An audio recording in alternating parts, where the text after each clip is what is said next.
저는 이 시간 아버지의 마음을 모르는 사람들, 아버지의 마음을 모르는 사람들이라는 제목으로 하나님 말씀을 전가하려고 합니다.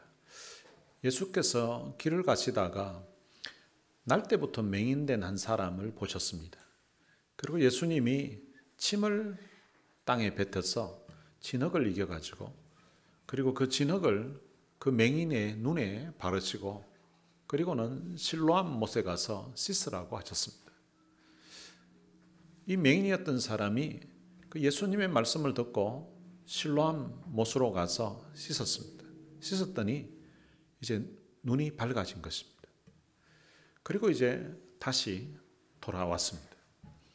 그 맹인이었던 그 사람을 어릴 적부터 보았던 이웃 사람들도 있고 그리고 또 이웃은 아니지만 그 지역에 살다 보니까 늘 구걸하던 사람이라서 그 사람을 기억하는 많은 사람들이 있었습니다.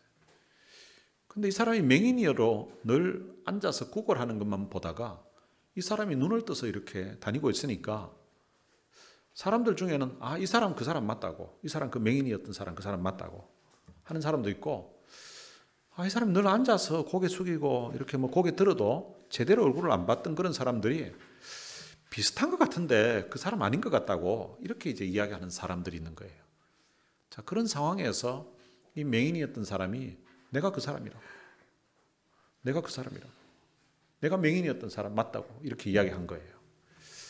자, 이렇게 되니까 이제 어떻게 해서 눈이 뜨게 됐냐고 물으니까 이 맹인이었던 사람이 예수께서 나에게 진흙을 발라가지고 실로암에 가서 못에 가서 씻으라고 해서 씻었더니 이제 보게 되었다라고 이렇게 말을 했습니다. 자, 이렇게 말을 하니까 이 사람들이 옆에 있던 사람들이 이 맹인이었던 사람들을 데리고 바리새인들에게로 갔습니다. 오늘 본문 13절에 보면 그들이 전에 맹인이었던 사람을 데리고 바리새인들에게 갔다고 이렇게 기록하고 있습니다. 이 사람들이 왜 맹인이었던 사람을 데리고 바리새인들과 갔는 그 이유를 오늘 본문 14절에서 이렇게 말합니다. 예수께서 진흙을 이겨 눈을 뜨게 하신 날은 안식일이라. 사람들이 지금 맹인이었던 사람이 눈을 뜨게 됐으면 정말 기뻐해야 될 일이고 정말 좋아해야 되는 그런 상황인데 그런데 이것이 안식일에 이런 일이 발생했으니까 이걸 같이 기뻐해야 될 건지 아니면 문제를 삼아야 될 건지 이제 그게 이제 이슈가 되었던 것 같아요. 그래서 이 사람을 데리고 바리새인들에게 간 거예요. 근데 바리새인들에게 갔더니 15절에 보면 그러므로 바리새인들이 맹인에게 어떻게 보게 되었는지 물었다고 이렇게 기록되어 있습니다. 그러니까 당신이 어떻게 해서 보게 됐냐고 요게 초점이 아니고 그러므로 물었다는 거예요. 그러므로 앞부분에 이 눈을 뜨게 하신 날이 안식일이었다고 말합니다. 안식일에 고쳤기 때문에 그러므로 지금 바리새인들이 묻고 있는 것입니다. 어떤 사람들은 물을 때에 정말 궁금해서 몰라서 이렇게 묻는 사람도 있고요. 그리고 신앙생활 하면서도 이렇게 이게 몰라서 묻고 또 알게 되니까 너무 감사하고 그래서 더 잘 믿어보려고 묻는 그런 사람이 있는가 하면 그런데 어떤 사람은 아예 안 믿기로 작정하고 터집을 잡으려고 묻는 그런 자꾸 문제를 삼으려고 묻는 그런 사람이 있습니다.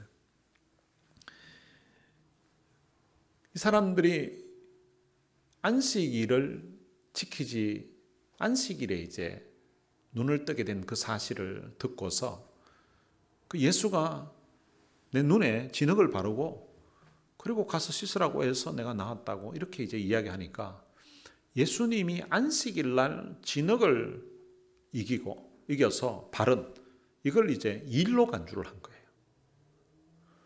그래서 이 사람이 안식일을 지키지 아니했다는 거예요. 예수님이 안식일 날 진흙을 바르고 하는 이런 일을 했고 그리고 안식일 날 이 맹인을 치료하는 일을 했다는 거예요. 그러니까 이 사람은 안식일을 지키지 않는 사람이니까 하나님께로부터 온 사람이 아니라고 이렇게 이제 주장을 합니다. 예수라는 사람은 안식일에 병자를 이렇게 고치는 이런 행위를 하는 걸 보니까 이 사람은 안식일에 대한 개념 자체가 없다고 간주한 거예요. 그래서 안식일을 지키지 않는 사람이라면 그 사람은 당연히 하나님으로부터 온 사람은 아니라고. 하나님으로부터 온 사람이 아니라면 그 다음 결론은 죄인이라고 이렇게 이제 간주를 하는 것입니다. 자, 이랬더니 옆에 어떤 사람이 아니, 죄인인데 어떻게 이런 기적을 행했냐고. 이런 기적을 행한다는 것은 평범한 사람이 할 수 있는 게 아니라 하나님이 도우셔서 하나님이 함께 하셔야 이런 일이 발생할 건데 이 사람이 난 죄인이라고 생각하지 않는다. 죄인이라면 이런 어떤 기적을 행할 수가 있냐고 이런 주장을 했습니다. 이 바리새인은 예수가 안식일에 진역을 이겨 눈에 발랐기 때문에 이 사람은 하나님께로부터 왔다고 할 수가 없다고 이렇게 주장을 하고 있는 것입니다. 하나님께서 출애굽했던 그 이스라엘 백성들에게 시내산에서 이제 계명을 주시는데 이제 10계명을 주십니다. 그 중에 네 번째 계명이 안식일을 기억하여 거룩하게 지키라고 했습니다. 안식일을 기억하여 거룩하게 지키는데 그리고 엿새 동안에 힘써 내 모든 일을 행하고 그리고 일곱째 날은 아무 일도 하지 말라고. 일곱째 날은 하나님을 예배하고 하나님을 섬기는 그런 일을 할 것을 말씀하셨습니다. 하나님이 안식일을 기억하여 거룩하게 지키라고 하고 안식일에는 다른 어떤 일을 하지 말라고 한 것은 안식일에 하나님께 받은 은혜에 대한 그런 감사와 그런 감격을 가지고 하나님 앞에 예배하면서 하나님께 영광 돌리는 그런 일을 하라고 그 말씀을 주신 것입니다. 안식일에 모든 일을 안 하는 것이 아니라 안식일에도 하나님이 기뻐하실, 하나님이 영광 받으시는 그런 일은 하는 것입니다. 안식일에도 하나님 앞에 예배 드리고요. 그리고 안식일에도 생명을 구원하는 일은 할 수가 있는 것입니다. 안식일에도 영혼을 구원하는 일은 할 수가 있고요. 안식일에도 어려운 사람이 있으면 그 긍휼을 베푸는 일, 그런 일들은 할 수가 있는 것입니다. 어떤 사람은 안식일에 그러면은 소가 구덩이에 빠지면 어떻게 해야 되냐고. 소가 구덩이에 빠지면 그건 당연히 건져야지. 그런데 매 안식일마다 구덩이에 빠지는 소가 있으면 그거는 정리해야 된다고. 이제 그렇게 이야기하신 분이 있습니다. 그런데 이 바리새인은 그 십계명을 그 주셨던 그 하나님의 그 마음을 모르고 안식일에는 어떤 일도 하면 안 된다는 것입니다. 지금 맹인이었던 사람이 안식일날 눈 뜬 그 일로 인하여서 예수님을 죄인이라고 하고 결국은 뒤에 가보면 예수님을 아예 죽일 그런 마음을 품고 있습니다. 여러분, 태어나면서부터 맹인이었던 사람이 평생을 맹인으로서 아무것도 하지 못하고 구걸하면서 살던 사람이 이제 눈을 떠서 보게 된다면 정말 기뻐하는 일 아니겠습니까? 우리가 그 사람을 개인적으로 형제가 아니나 친척 아니라 할지라도 우리가 지나가다가 듣고서도 저 사람 참 맹인이었던 사람이 지금 눈을 떴대 이러면은 야, 정말 너무 잘 됐다, 너무 축하한다, 이제는 뭐 무슨 일이라도 할 수 있겠네 하면서 같이 기뻐해 줘야 될 그런 상황인데, 그런데 이 바리새인은 안식일에 이런 일을 행한 그 예수는 하나님께로부터 온 사람이 아니라고, 그 사람은 죄인이라고 하고 이런 지금 어색한 분위기를 만들고 있습니다.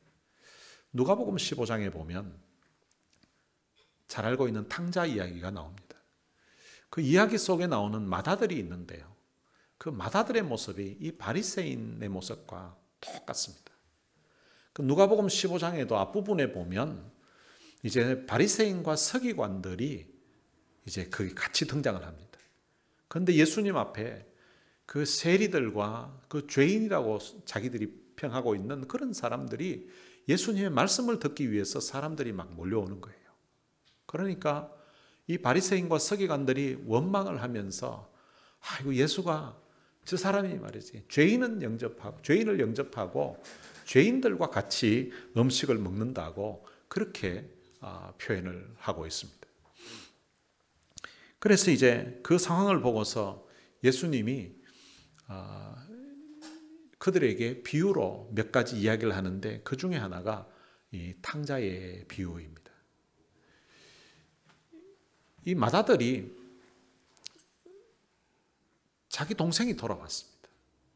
자기 동생이 돌아왔으면 정말 기뻐하고 정말 감사해야 될 그런 이 상황인데, 그런데 이 맏아들은 동생이 돌아왔을 때에 아버지에게 어떤 말을 하는가 하면, 내가 여러 해 아버지를 섬겨 명을 어김이 없었다고. 얼핏 들어보면 맏아들은 여러 해 동안 아버지의 명을 어김이 없었던 사람이고, 그런데 이 둘째 아들은 아버지의 재산을 받아가지고 탕진해버린 그런 아주 몹쓸 인간으로 이렇게 보기가 쉽습니다. 그런데 이 맏아들의 모습 역시도 옳은 그런 모습은 아니라는 것을 알 수가 있습니다. 자세히 보면 이 맏아들이 내가 여러 해 아버지를 섬겨 명을 어김이 없었다고 이렇게 말을 하는데요.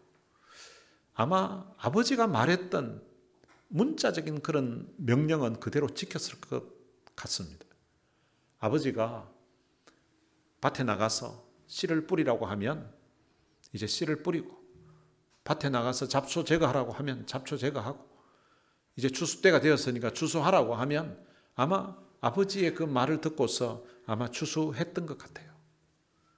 그런데 이 맏아들은 아버지의 그 마음을 제대로 이해하지 못하고 있는 상황입니다. 아버지가 정말 원하는 것이 무엇인지 그걸 잘 모르는 거예요.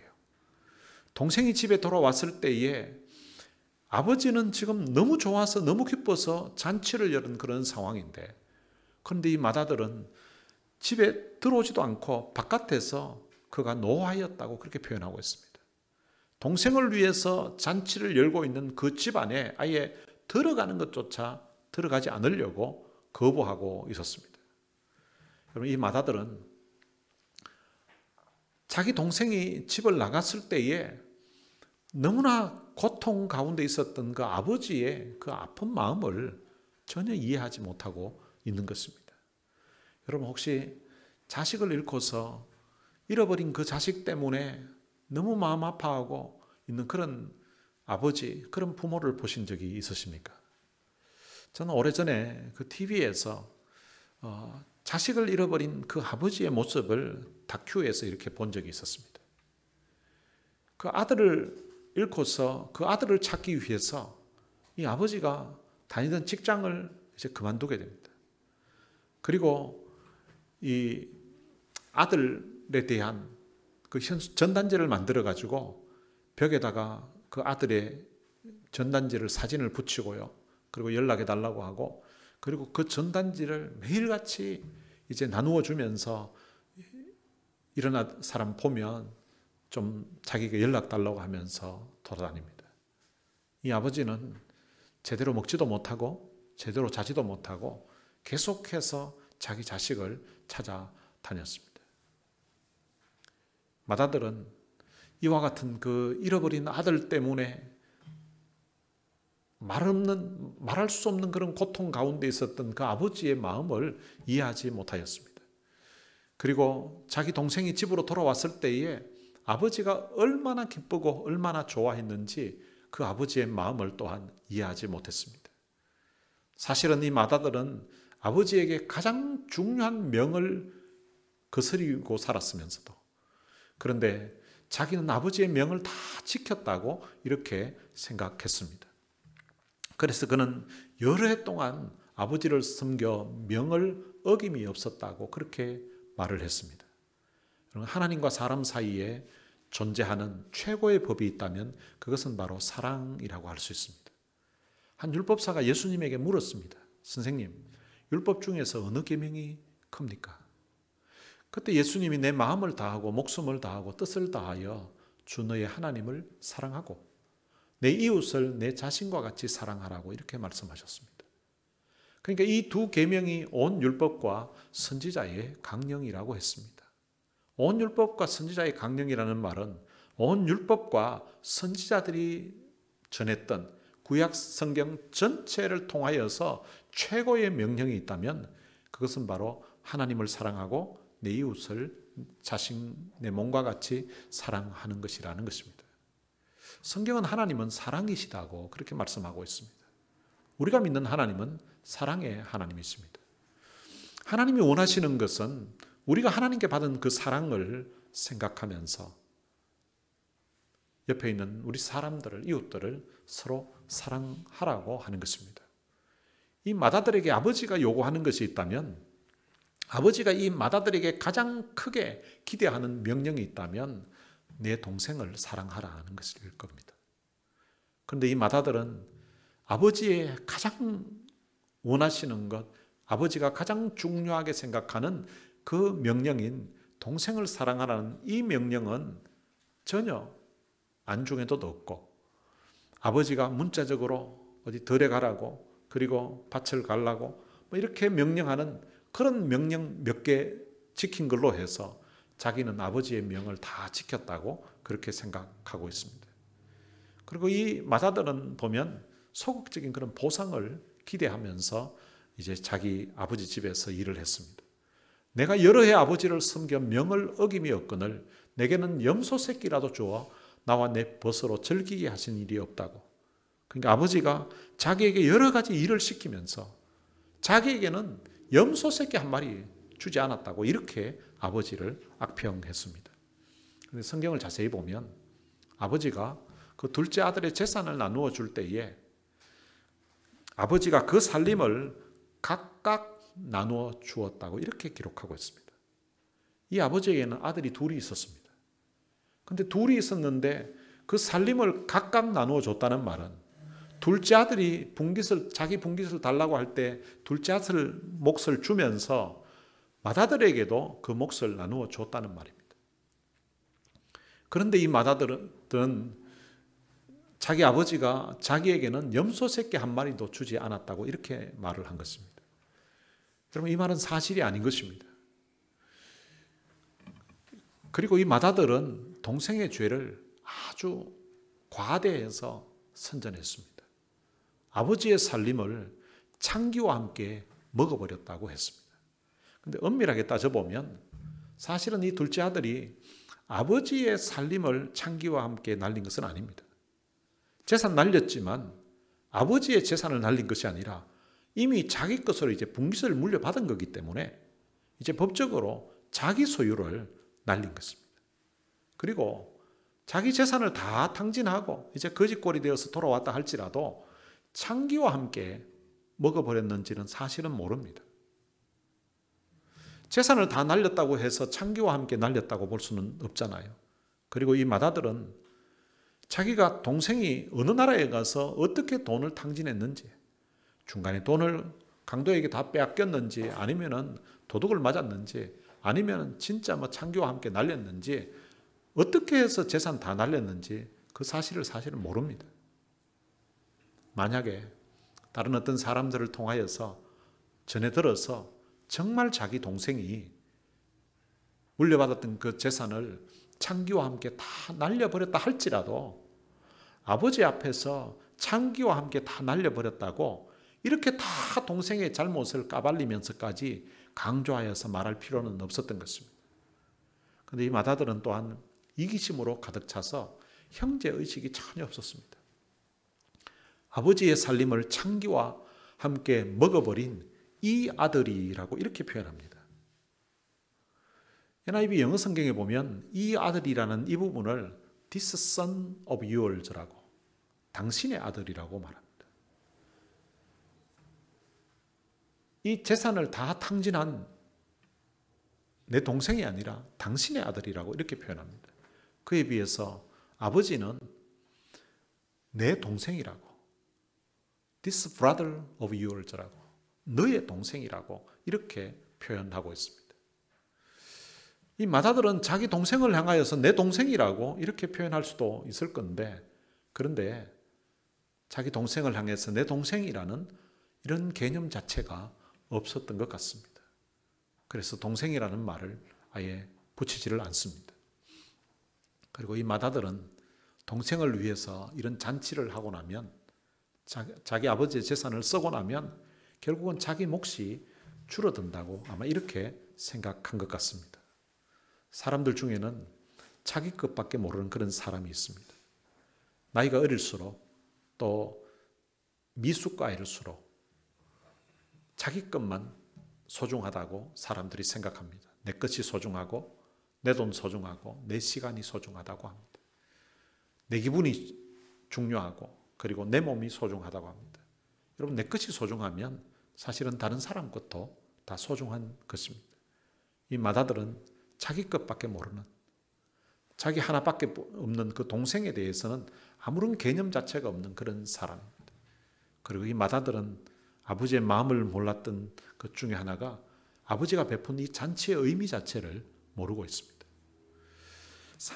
32절에 보면 아버지가 이렇게 표현합니다. 이 내 동생은 죽었다가 살았으며 내가 잃었다가 얻었기로 우리가 즐거워하고 기뻐하는 것이 마땅하다 하니라. 아버지가 베푼 이 잔치는 사실은 돌아온 그 둘째 아들을 격려하기 위한 것보다는 아버지 자신이 좋아서, 아버지가 너무 좋아서 베푼 잔치예요. 이 잔치를 통하여서 가장 큰 기쁨을 누리고 있는 사람은 둘째 아들이 아니라 아버지 자신이에요. 혹시 여러분들이 아이를 태어나서 키울 때에 아이 100일 때 그리고 또한 1살 됐을 때 돌잔치를 한 그런 경험이 있을 것입니다. 사실은 100일 된 아이는 자기가 100일인지 아무런 생각이 없습니다. 그리고 자기 1살 생일이 되어도 자기가 돌인지 뭐 1살인지 이 개념 자체가 없어요. 아이는 모르지만 100일 동안 낳아서 이쁘고 건강하게 자라준 그게 너무 감사한 거예요. 그래서 엄마 아빠가 좋아서 그 100일 잔치를 하는 거예요. 그리고 돌잔치를 하는 것도 엄마 아빠가 좋아서 그 잔치를 통해서 아이는 자기 편하지도 않은 옷을 입혀가지고 막 있으니까 이게 어색하고 불편할 수 있습니다. 근데 엄마가 좋은 거예요. 아빠가 좋은 거예요. 이와 같이 이 아버지가 자신이 너무 좋아서 지금 잔치를 베풀고 이 잔치를 통하여서 최고의 기쁨을 누리는 사람이 바로 이 아버지라는 사실입니다. 누가복음 15장 7절에 보면 이와 같이 죄인 한 사람이 회개하면 하늘에서는 회개할 것 없는 의인 99으로 말미암아 기뻐하는 것보다 더하리라. 여러분, 우리 자식이 때로는 이쁜 짓 하고 이러면 참 부모 마음이 기쁘잖아요.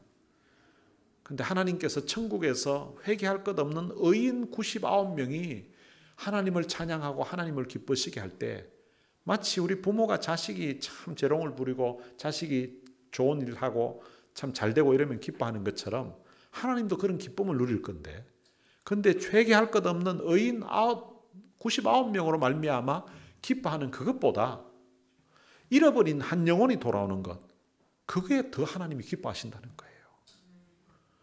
얼마나 기뻐하시는가 하면 둘째 아들이 돌아왔을 때에 아버지가 아직도 거리가 먼데 그를 보고 달려갔다고 그렇게 기록되어 있습니다. 여러분, 거리가 먼데 보고 달려갔다는 말은 아버지가 늘 동네 입구만 쳐다보고 있었다는 거죠. 그래야 먼데 알아볼 수 있을 거 아니에요. 그리고 또 너무 멀면 저게 내 아들인지 누군지 잘 모를 수도 있는데요. 아들 기가 죽어 가지고 고개 푹 숙이고 오는 모습 보니까 저게 보통 아버지하고 아들 폼이 닮잖아요. 저거 폼 보니까 이게 내 아들인 거예요. 그래 너무 좋아서 달려가는 거예요.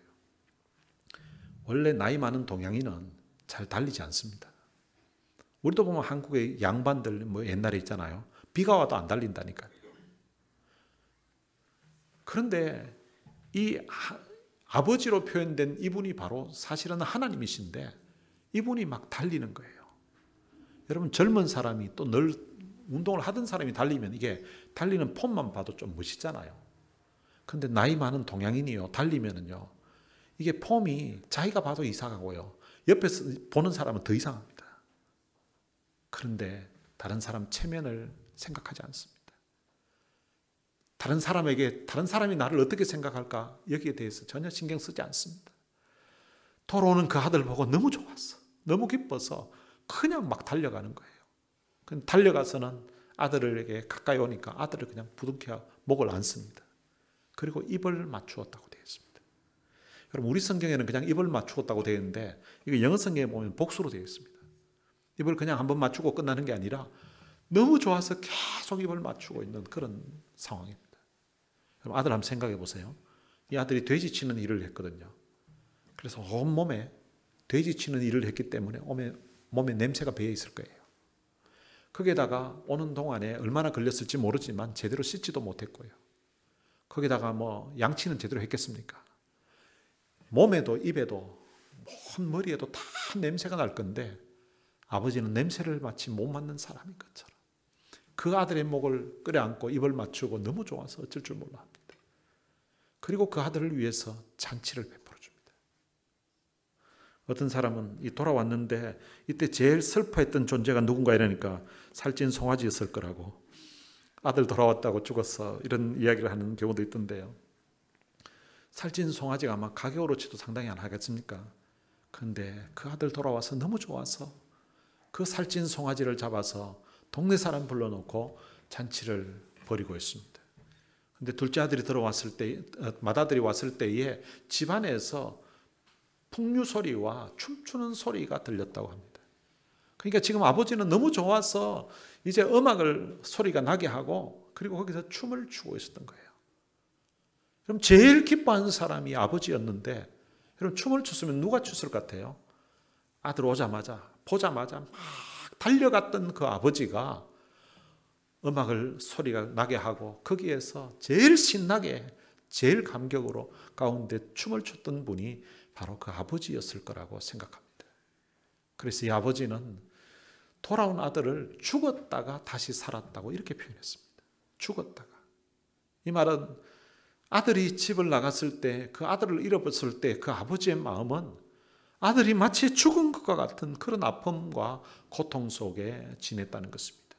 그런데 그 아들이 돌아오니까 너무 좋아서, 너무 기뻐서 지금 죽은 아들이 살은 것 같은 그런 기쁨을 가지고 있다는 것입니다. 여러분, 이 맏아들은요, 맏아들로서 자기가 아버지 다음 가는 어른으로서 자기 집의 몫을 자기가 차지해야 된다고 생각하고 이런 생각을 가지고 있었던 것 같아요. 맏아들에게 주어졌던 그런 특권이 있습니다. 동생들보다 몫을 2배나 줬습니다. 재산을. 그런데 맏아들로서 특권도 있지만 맏아들로서 책임도 있습니다.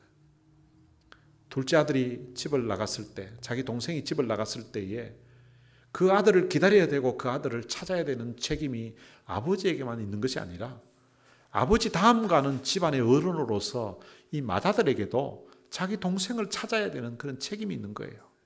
그리고 동생이 돌아왔을 때에 아버지만 이렇게 환영하고 아버지만 잔치를 베풀 것이 아니라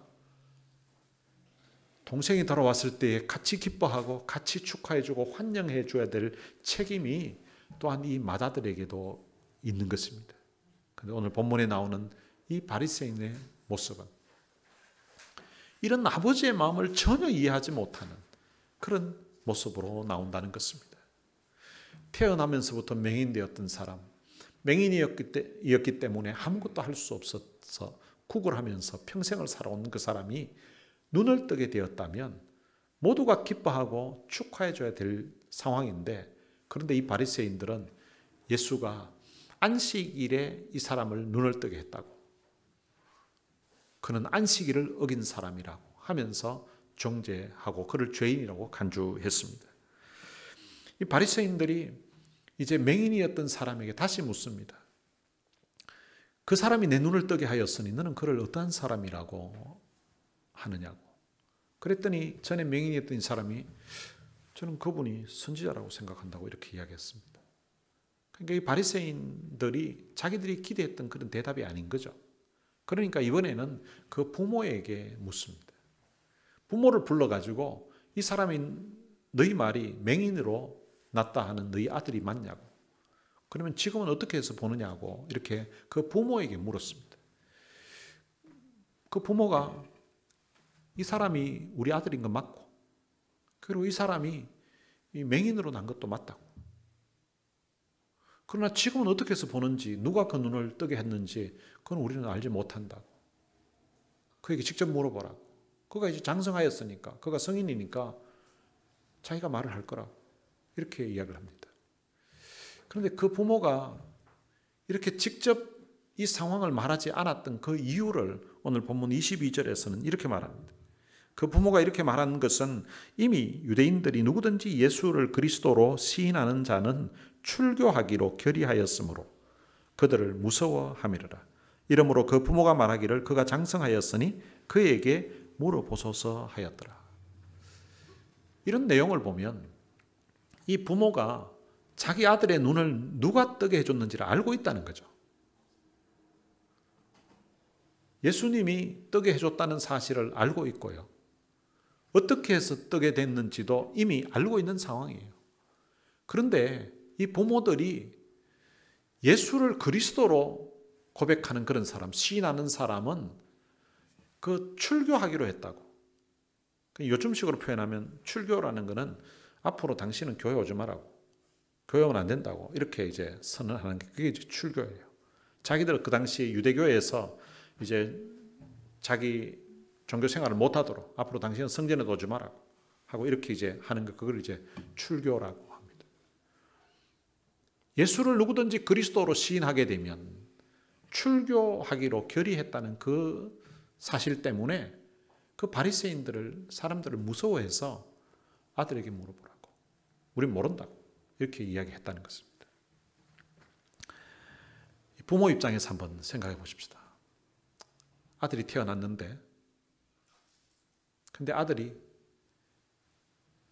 건강하게는 태어났는데 눈을 못 보는 거예요. 근데 눈을 못 보니까 이게 평생을 이제 거린으로 살게 됩니다. 자식이 평생을 이렇게 거린으로 구걸하면서 살았다는 말은 부모들도 같은 수준이라는 거죠. 부모가 만약에 돈이 있고 잘 살면 자식이 맹인이라 할지라도 구걸하게는 하지 않았을 거 아니에요. 그러니까 부모도 거린인데, 그런데 자식이 태어났는데 맹인인 거예요. 얼마나 절망적이었겠습니까?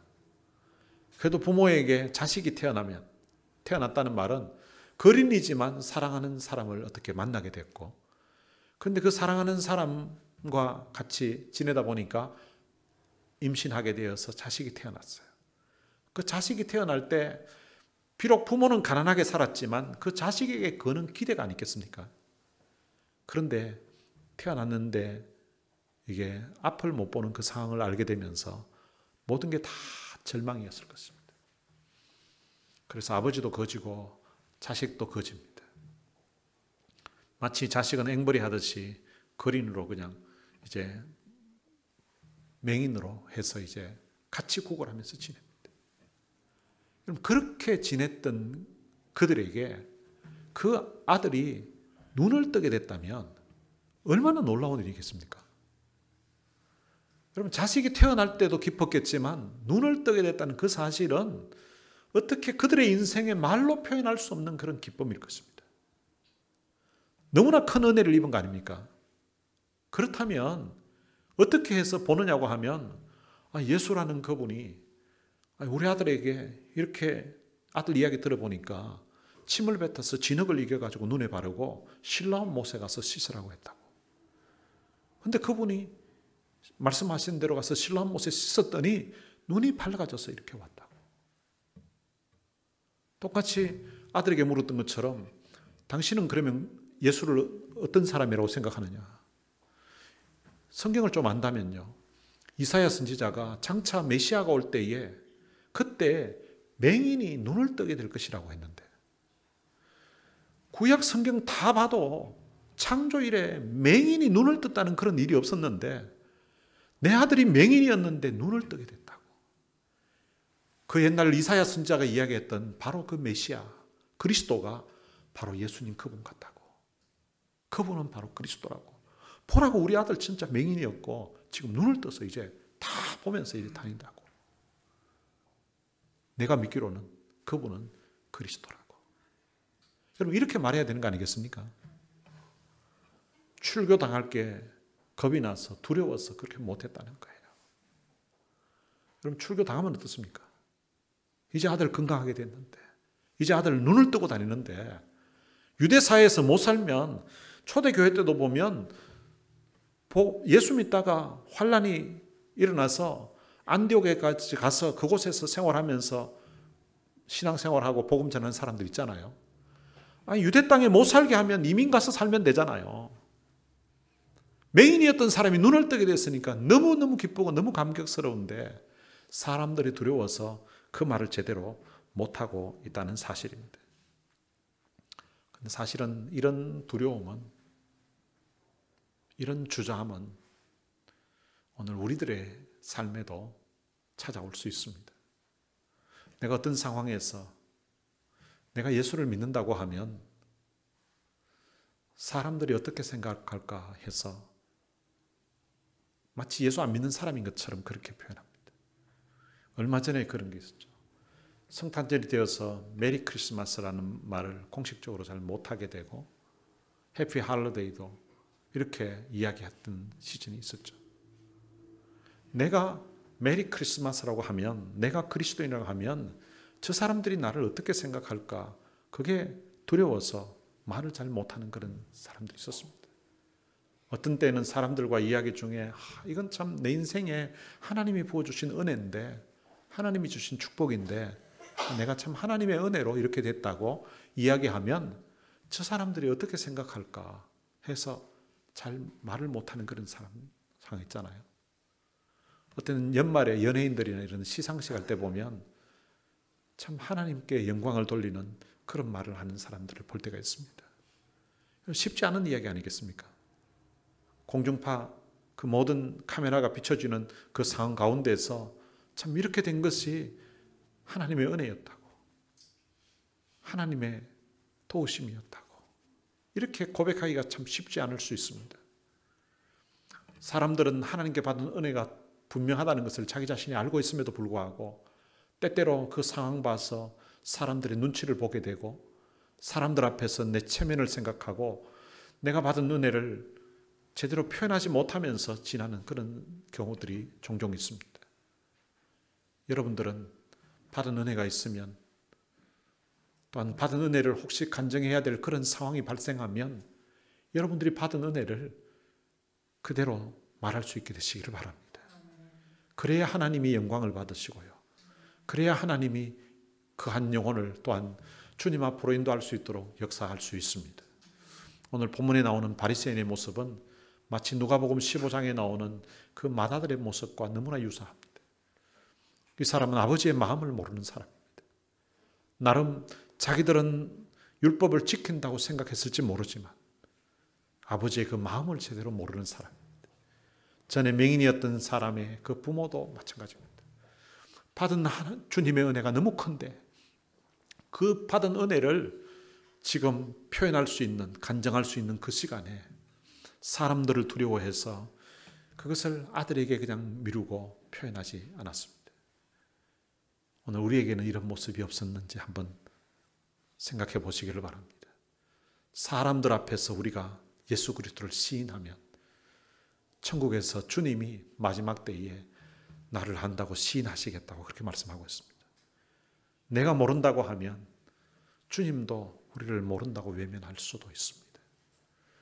오늘 우리가 하나님의 그 아버지의 마음을 알고 하나님께 받은 은혜를 또한 제대로 표현하면서 그렇게 살아서 우리의 말을 통하여서, 우리의 삶을 통하여서 하나님 아버지를 기쁘시게 하는 그런 성도들 되시기를 주님의 이름으로 축원합니다.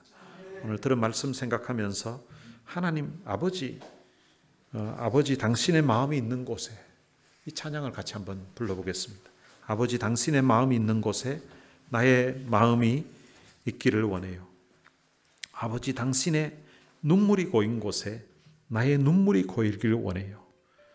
아버지 당신이 바라보는 영혼에게 나의 두 눈이 향하기를 원해요. 아버지 당신이 울고 있는 어두운 땅에 나의 두 발이 향하기를 원해요. 나의 마음이 아버지의 마음 알아. 나의 모든 뜻 아버지의 뜻이 될 수 있기를. 나의 온 몸이 아버지의 마음 알아. 내 모든 삶 당신의 삶 되기를. 가사의 의미를 한번 생각해 보면서 앞으로의 내 삶에 하나님 아버지 당신의 마음 알아서 당신의 마음이 있는 곳에 나의 마음을 두고 그렇게 살고 싶습니다 라는 그런 고백으로 이 찬양 함께 부르면 좋겠습니다.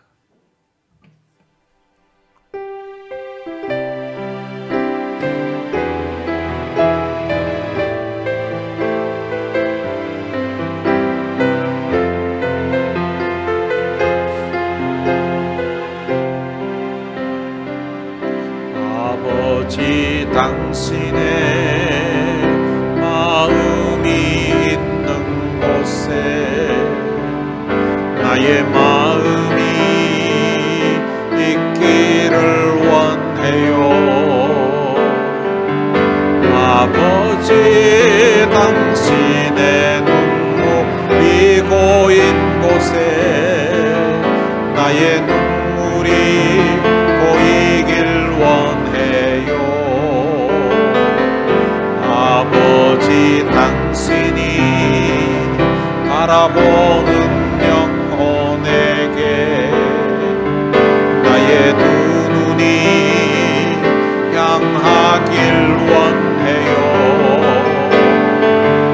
아버지, 당신이 울고 있는 어두운 땅에 나의 두 발이 향하길 원해요. 나의 마음이 아버지의 마음 알아. 내 모든 뜻 아버지의 뜻이 될 수 있기를 나의 온 몸이 아버지의 마음 알아. 내 모든 삶 당신의 삶 되기를. 아버지, 당신의 마음이 있는 곳에 나의 마음이 있기를 원해요. 아버지, 당신의 눈물이 고인 곳에 나의 눈물이 고이길 원해요. 아버지, 당신이 바라보는 영혼에게 나의 두 눈이 향하길 원해요. 아버지, 당신이 울고 있던 어두운 땅에 나의 두 발이 향하길 원해요. 나의 마음이 아버지의 마음 알아. 내 모든 뜻 아버지의 뜻이 될 수 있기를 나의 온 몸이 아버지의 마음 알아. 내 모든 삶 당신의 삶 되기를. 나의 마음이 아버지의 마음 알아. 내 모든 뜻 아버지의 뜻이 될 수 있기를 나의 온 몸이 아버지의 마음 알아. 내 모든 삶 당신의 삶 되기를. 오늘 들은 말씀 생각하면서 우리 같이 한번 기도했으면 좋겠습니다. 오늘 본문에 나오는 이 바리새인, 누가복음 15장에 나왔던 그 마다들의 모습 같은 그런 모습이 혹시 내게는 없는지 한번 돌아보면서, 또 전에 맹인이었던 사람이 그 아버지처럼 하나님께 받은 은혜, 하나님께 받은 사랑 참 너무나 분명하고 확실한데 때로는 사람들 앞에서 제대로 표현하지 못하고 주저하고 망설이고 사람들 눈치 보고 두려워하고 있었던 그런 모습이 있다면 이 시간 우리 회개의 기도를 드리고, 하나님, 앞으로는 마다들과 같은 그런 모습이 아니라 정말 좋은 형과 같이 그런 아버지의 마음 가지고서 동생을 대하고, 또 받은 은혜를 사람들 눈치 보면서 지낼 것이 아니라 받은 은혜 내가 말해야 될 그런 상황 되면 떳떳하게 하나님의 은혜를, 주님의 은혜를 내가 간정하고 전하는 그런 삶 살겠습니다 라는 그런 결단의 기도 이 시간 같이 다 같이 통성으로 드리겠습니다. 살아계신 아버지 하나님, 은혜를 감사합니다. 많은 사람 가운데 저희들을 택하셔서 마치 영적인 눈이 저희들에게 얘기하셨습니다. 우리로 하여금 주님 영안을 열어주셔서 하나님을 아버지라 부를 수 있게 하시고 예수 그리스도를 주님이라 고백할 수 있도록 은혜를 주신 것 참으로 감사합니다. 하나님, 오늘 본문 말씀을 들으면서 이 바리새인들 그 당시 종교 지도자이었고 그리고 또한 하나님을 상당히 많이 가까이에서 안다고 하는 그런 사람들이었지만 그들의 말과 그런 행동, 그런 모습 보면 겉으로 드러난 아버지의 계명은 주님 순종하는 듯한 그런 삶을 산다고 했지만 아버지의 마음을 전혀 알지 못하고 아버지의 마음을 헤아리지 못했던 그런 모습을 깨닫게 됩니다. 누가복음 15장에 나오는 그 마다들처럼 아버지의 마음을 이해하지 못하고 오히려 주님 아버지의 기대와는 전혀 다른 모습으로 반응하고 있는 그런 모습처럼 우리들 속에도 주님 너무나 이기적이고 나만 생각하고 또한 주님 동생을 향한 그런 배려도 생각도 부족했던 연약했던 우리의 모습을 주님 불쌍히 여겨주시기를 원합니다. 아들이 주님 눈이 떠졌는데 맹인으로 있었던 그 절망적인 상황, 그 좌절했던 그런 상황을 다 덮쳐버리고 이제는 주님 아들이 두 눈을 떠서 건강한 청년으로 주님 쓰이는데 하나님, 그런 놀라운 은혜를 주님으로부터 받았음에도 불구하고 그 주님께로부터 받았던 그 은혜를 제대로 판정하지 못하고 제대로 적응하지 못하고 표현하지 못했던 이 주님 보고처럼 오늘 주님 내 인생에도 내 삶에도 하나님 놀라운 은혜를 참 베풀어 주셔서 하나님의 역사였다고 하나님의 은혜였다고 얼마든지 주님 간증하고 하나님께 영광 돌릴 수 있는 그런 상황이었음에도 불구하고 주저하고 망설이고 사람들 눈치 보고 소심하게 행동했던 우리의 허물을 주님 용서해 주시기를 원합니다. 하나님, 내 자랑이 아니라 내 인생에 베풀어 주신 하나님의 은혜가 하나님의 역사가 하나님의 능력이 하나님 내 입술과 내 삶을 통해서 나타나게 해주시고 오늘 내 삶에 하나님의 능력과 하나님의 은혜를 받은 대로 전하고 표현하는 하나님의 사람 되게 하여 주옵소서. 오늘 이 자리에 함께 머리 숙인 우리 사랑하는 성도들을 주님 축복해 주옵소서. 저들 마음에도 주님 제대로 표현하지 못하고 하나님, 이제는 받은 바 은혜에 대한 주님 감사와 감격하는 마음으로 주 앞에 또한 사람들 앞에 간증하며 주님 지낼 수 있도록 해주시고 오늘 우리의 열린 입술과 열린 말들을 통해서 하나님의 살아계시고 하나님의 역사를 전하는 그런 복음의 전도자들 될 수 있도록 우리 하나님 신이 도우시고 하나님 역사에 주옵소서. 주님 우리를 축복해 주셔서 우리 온 성도들이 받은 바요 하나님의 그러한 사랑, 주님께 받은 위대한 은혜를 힘있게 전함으로 말미암아 하나님 우리를 통하여서 우리 하나님이 기뻐하시고 하나님이 영광을 받으시는 그런 놀라운 역사가 나타나게 해 주옵소서. 하나님 아버지, 은혜를 감사합니다. 하나님, 우리 인생에게 마치 맹인이었던 사람이 눈을 뜨게 됐던 것처럼 영적으로 참 어두움 가운데 헤매했던 영적인 맹인과 같은 저희들에게 눈을 뜰 수 있는 그런 기회를 주셔서 예수 그리스도를 주라고 그리스도로 고백하게 하시고 하나님을 우리의 아버지로 고백하며 살 수 있는 은혜를 주신 것 참으로 감사합니다. 그리고 우리가 신앙생활하면서 마치 바리새인들처럼 우리가 성경을 좀 알고 또 교회의 생활을 좀 안다고 해서 그것으로 다른 사람들을 평가하고 다른 사람들을 또 정죄하면서 지냈던 우리의 허물과 우리의 죄를 주께서 용서해 주시기를 원합니다. 그 탕자의 형이었던 마다들처럼 이기심으로 가득 차 있던 동생에 대한 형제의식이 없었던 부족했던 우리의 허물을 주님이 용서해 주시고 자기 아들이 맹인으로 살다가 이렇게 눈을 뜨게 된 그런 놀라운 은혜를 입었음에도 불구하고 그 은혜를 제대로 감사하지도 그리고 표현하지도 못하고 있었던 그 부모들처럼 오늘 우리가 받은 하나님의 은혜가 너무나 확실하고 우리 인생에 베풀어 주신 하나님의 축복이 너무나 큰데 근데 때로는 사람들 앞에 내 체면, 내 위신 그리고 사람들을 두려워해서 그것을 제대로 표현하지 못했던 우리의 허물을 주님이 용서해 주셔서 앞으로는 우리가 받은 하나님의 사랑, 우리가 받은 하나님의 은혜, 우리가 받은 주님의 그 귀한 사랑을 표현할 기회가 주어질 때에 담대하게 표현할 수 있도록 하나님 우리에게 은혜를 베풀어 주옵소서. 우리 주 예수 그리스도의 은혜와 하나님의 무한하신 사랑과 성령님의 위로교통 충만하심이 받은 귀한 하나님의 사랑을 우리의 마음에 새기면서 하나님 아버지의 마음을 알아서 그 하나님의 은혜를 우리가 간증하고 표현해야 될 때에 사람을 두려워하지 아니하고 담대하게 고백하고 또한 간증하며 살 것을 마음에 다짐하는 하나님의 귀한 자녀들 머리 위에 이제로부터 영원토록 함께 있을지어다. 아멘.